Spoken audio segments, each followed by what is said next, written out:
Hi guys! Magandang gabi! Welcome back po dito sa Gandara sa YouTube channel for Showbiz Update. Andito na naman nga po akong muli, nagbabalik. Ang nagmamaganda po ninyong kachismosang Kim Pao upang magatid sa inyo ng latest update and fresh happenings patungkol sa kanilang dalawa. And para nga sa gabi ito, ang atin pong mainit na chika ay tungkol dito sa inaabangan po ng mga Kim Pao fans ang entry ni Papi Paulo para po sa calendar girl na si Kim Chu.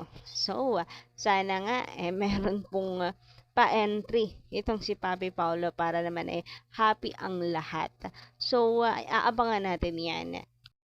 Lalo na po once na mai-release na yung calendar na yan ni Kimberly. So, ano kaya, ang picture nitong si Kim Chu. So, super sexy po siguro. Anyway, before that, sa mga hindi pa po nakasubscribe dito sa ating channel, maaari lamang napindutin po ninyo ang subscribe button at notification bell para mag-updated po kayo at ma-notify tuwing may bago po tayong balita sa Kim Pao. Basta mga chika na may kinalaman po kay Kim and Paolo Avellino, sagot na po natin yan. And para nga sa gabing ito, unahin nga po natin pag-usapan ito pong Magpasikat 2024 Experience Vlog ni Kim Chu. Grabe naman si Kim.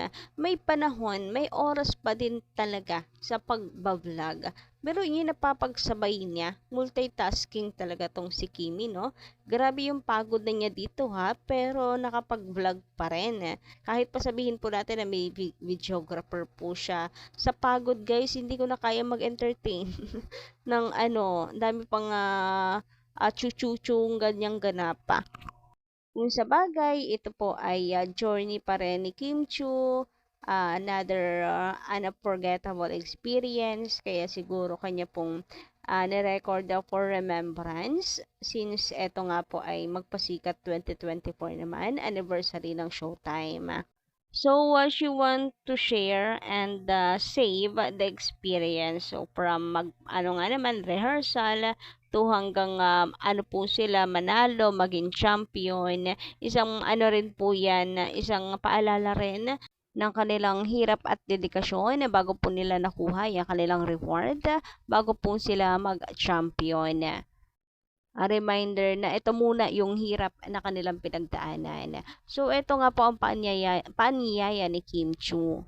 So, nag-post nga po siya sa X. Sabi niya, excited for you to watch my vlog tonight. Kakaiba siya. Iba ang pagkagawa ng nag-iisang Adele of PH. Ayan.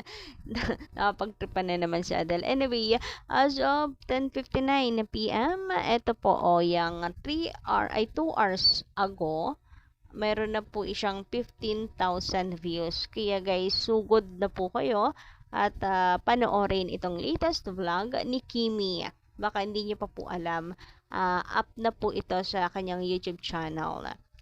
Samantala, trending at pinag-usapan naman guys sa naging fraud ni Kim Chu and Darren sa ASAP kanina. So, mula nga po sa Abante News, credit po sa Abante, Darren ginaya sina Rosie and Bruno Mars. So, trending at viral ang performance ng mag-besties na sila Kim Chu and Darren ng kantang APT sa ASAP. Hindi nga lang kasi nila kinanta at sinayaw ang nasabing hit song, kundi ginaya rin nila ang buhok, outfit, at movement ng mga original singer nito na sina Rosie and Bruno Mars. Tuwang-tuwa nga ang mga netizens sa collab performance ng dalawa na kilala sa mga todo bigay na performance. Gaya ang inaasahan ay hindi binigo ni Kim at Darren ang mga viewers na nag-abang sa kanilang prod. Galing! Magpasikat man o production number, only in standing performance from the besties, say na isang netizen sa social media platform na X. Post naman ng isang Kim Pao fan, nakaka-GV or good vibes. Parang back-to-back concerts ang mag-besties. Instant hit nga ang song na APT sa buong mundo Kaya marami ang kumakasa sa APT Dance Challenge, celebrity man o hindi. Pero ayon nga sa isang international fan ng K-pop idol na si Rusi, grabe, so ibig sabihin, trending po si Kim Chiu worldwide kasi mula sa isang international fan ng K-pop idol na si Rosie, ang live performance daw nila Kim and Darren ang isa raw sa pinakabongga. Ay, wow, grabe, international fan mismo ang nagsabi. Ay, iba ka na talaga, Kim Chiu, kahit ibang lahi ay napapahanga mo. Sabi pa dito, ang viral song na APT ay pinaiksing term para sa salitang apartment. Hango ang nasabing kanta sa South Korean drinking game na Apatsu. So, ayan, namula po sa ulat ng Abante News. Samantala, meron naman po akong nabasa, guys, na is ko pong i-share sa inyo. Mula po sa isang netizen or Funny Kimi. And sabi niya rito, do you think most of Kim Chiu's fans became her supporters because of her beauty?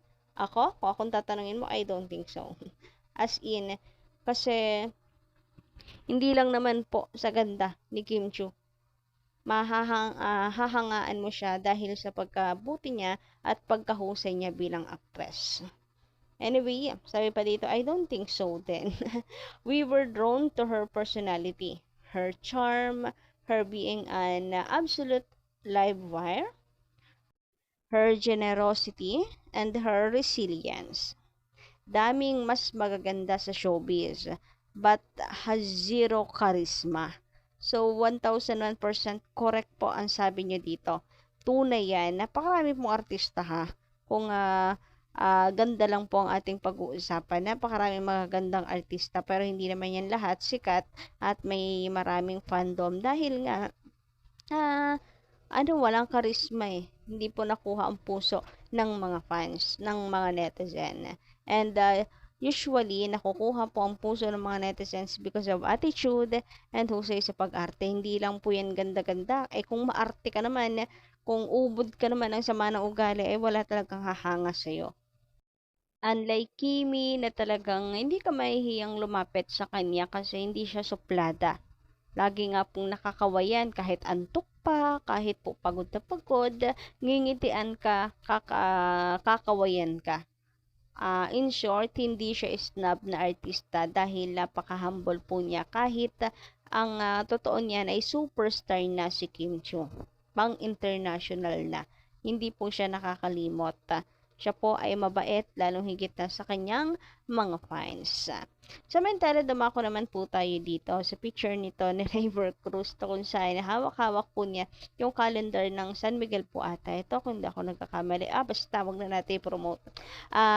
Calendar girl po kasi si Julian na kung saan ay niya, jowa niya, girlfriend niya. And proud siyang pineflex ito for the support. And ngayon, dahil dyan, di ba si Kim Chiu ay magka-calendar girl din para naman po sa Tanduay. Inaabangan naman po ng mga fans ang entry ni Paulo.